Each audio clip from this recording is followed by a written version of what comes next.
Okay, this video is going to be basically an offshoot of the previous video or the past video on whether or not personality types are scientifically valid. And if you haven't seen that one, well, this one might make sense, but it might not. So go back and watch that if you're interested in watching this one. And in this one, I have this makeshift graph I put together in a couple minutes. It's supposed to be satirical. And on the y-axis, we have common sense, whereas we have all these other designations related to knowing someone's type here in the middle.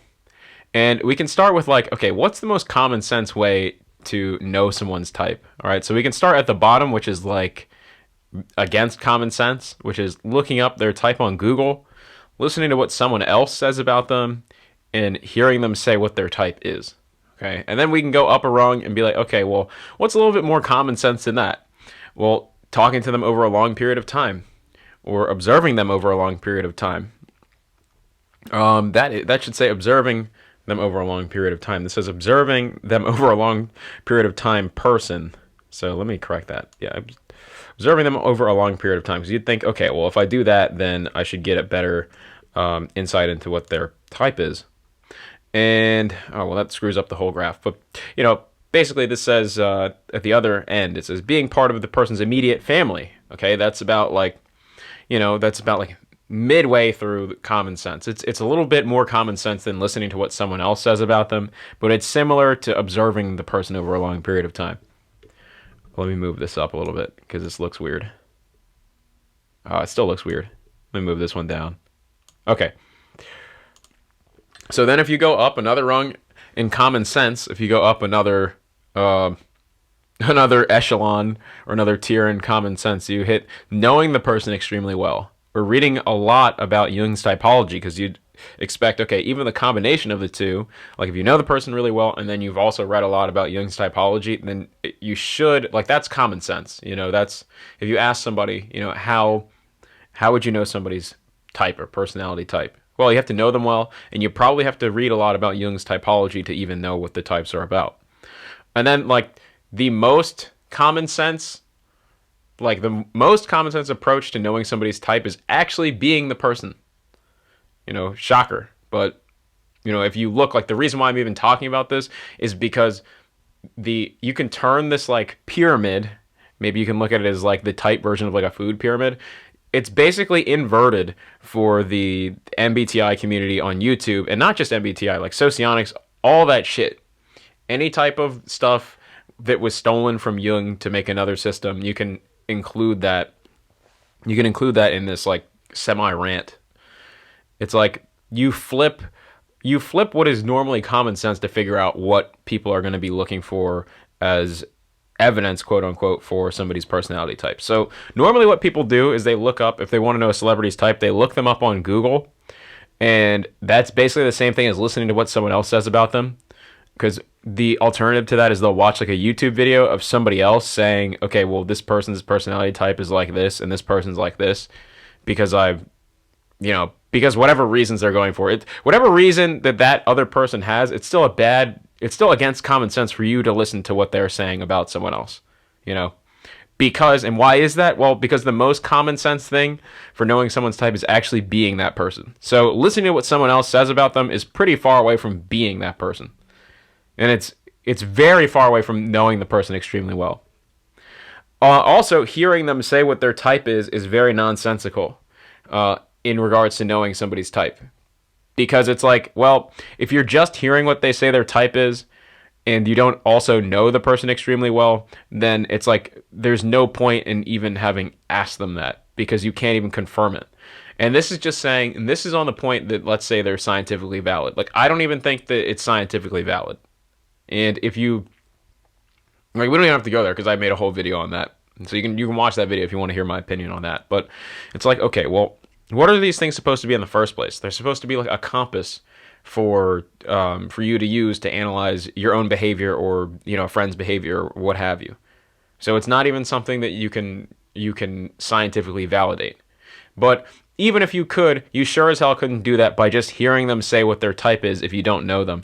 And I bring this point up because, like, literally, if you look at people typing people online on YouTube, that's like the gold standard is, okay, well, this person says that this celebrity's type is such and such, or this person says that somebody paid money for a typing session, and this person has never met this person, but they're accepting some cash in order to listen to the person talk for like 15 minutes to maybe like a half hour or whatever, and then they tell them what their type is, which I think is extremely unethical, because if you try to get into the head of like somebody who's paying for an online typing service, it's probably just somebody who doesn't have a lot of people to talk to and wants to feel like they're like understood or feel seen, or just to, or they don't have enough money to pay a psychiatrist, so they just say, all right, well, I'm going to go on YouTube and have this person on YouTube. I'm going to overshare to them, and then they're going to hear my problems and they're going to give me a horoscope. That's kind of what it is. And for some reason, like, that gets misconstrued as actually people being into personality types. And you know that they're not actually into it, because it's like, somebody will ask you, what's your type? And it's like, okay, well, shouldn't you, if you're interested in this, shouldn't you not have to ask me that? Like, there's only 16 types. It's not that difficult. Like, if you look at like physics or chemistry, you have an entire periodic table of like hundreds of elements, right? And then these hundreds of elements can come together and they can make like billions of different molecules and compounds. Whereas with the types, it's just 16 types. It's all you have to know. And you have 8 functions. That's it. Once you get to this point, like the common sense thing, open up some books, read a lot about Jung's typology. If you get to know the person well, then you can probably understand what type they are. Likewise, if you are the person in question and you've read a lot about it, then you probably have a good idea of what your type is. But if you're let's say you are the person in question and you try to look yourself up on Google, you're probably not going to get the right one. Let's say you are the person and you're listening to what someone else says about you. Well, you're probably not going to get the right type. Unless that person has read a lot about Jung's typology and also knows you very well. So this is like, and I put this together in like 5 minutes before I made this video, and it's actually kind of fun to look at it. It's like, okay, well, let's say you have a person that you don't know very well, and you're hearing them say what their type is, but you don't know them. And I'd like to stress this point, because it's like, this is something that's very common in the type community, and it's like, why would you do that? What's the point of that? If you don't know them, you can't confirm it. So it's like, it doesn't help you, because it doesn't add any content. You know what I mean? It's like, if you don't know the person, you don't know them. So you can't gain content from knowing somebody's typology or what their type is. It's supposed to be a compass for them to look into their own behavior. Why? Because at the top here, the most common sense thing for knowing someone's type is actually being that person and not listening to what someone else says about them. So yeah, I wanted to put that there, and it's like, I wanted to leave you guys with this question. It's like, have you seen this and you thought about this too? It's like, why do people like make videos where they talk about things that they do, and then they also categorize that as, oh, this is what other people are going to be doing if they get the same personality result online or whatever. Somebody else has typed them. Somebody else they don't know, that doesn't know them, has typed them as, ABCD. And they're saying, okay, well, me as an ABCD, I like to do this. So, therefore, this is what other ABCDs do. And it's like, well, if you're making a video for people that are interested in this stuff, shouldn't they know enough about the types and the material to know that off the bat, that's your ABCD type? You shouldn't have to tell them. And then you get this weird phenomenon. Well, no, it's not even weird. It's expected, because like, if that means that the actual interest isn't even in the subject matter, the interest is in something else, like probably the social drama or whatever else is going on.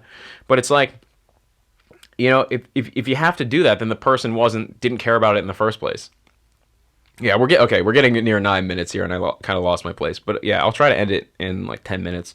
But let's try this out. Maybe this is something that can spread through the people that like watching my videos. And it's like, okay, you can think about it this way. Most common sense is being the person, but you can also combine a lot of these things. Like, okay, well, how is this person trying to type? Are they looking up this person on Google? Are they listening to what someone else says about them? Are they actually the person? Do they know the person well? Maybe they've been observing this person over a long period of time. Maybe they've been watching, like, I don't know, maybe they've been watching, I don't know, whatever creepy shit they're doing. Are they part of this person's immediate family? Or are they just hearing what hearing what the person says their type is.